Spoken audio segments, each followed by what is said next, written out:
पहचाने भैया? सीतापुर के निर्मल बोल रहे हैं। पहचान तो गए भैया। चैनल को भैया लाइक करो, सब्सक्राइब करो और देखा करो भैया चैनल, ताकि बढ़िया से बढ़िया बातें बताई जा सकें, हमारा उत्साहवर्धन हुए, आपको क्या मजा आवे। चुनाव का माहौल है भैया, घर घर प्रत्याशी वाट मांगे जा रहे हैं, भांत भांत के वादा कह रहे हैं। हमार बटेश्वर काका दिक्कान घूमे, द्वारे निकले बहुत बरबराए। हम कहें काका का भी हुआ? काका कहीं हुई गया कुछ नहीं, बस मारू नहीं पवा। हम कहें अरे हुई क्या का? अरे कहीं हमरे द्वारे प्रत्याशी आए रहे तो हम ते कहीं वाट दो, तो हम भाई कहना वाट दीन जी। तो कहें नहीं काका वाट दो जरूर, और तुम्हारे घर में विधवा पेंशन और विकलांग पेंशन हम देवई पे।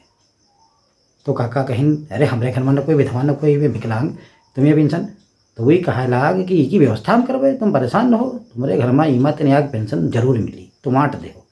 काका बहुत के तन्ना उठाए डंडा कहें अब तुम्हारे हम कपड़े फोड़ डर, हमारे घर में न कोई विकलांग न कोई विधवा, और तुम हमका पेंशन दे आओ। तो भैया सब लोगों से कहना यूँ है कि मार इस वादा न बदो कि जोन होने वाले न होए, देखभाल के भैया वादा करो।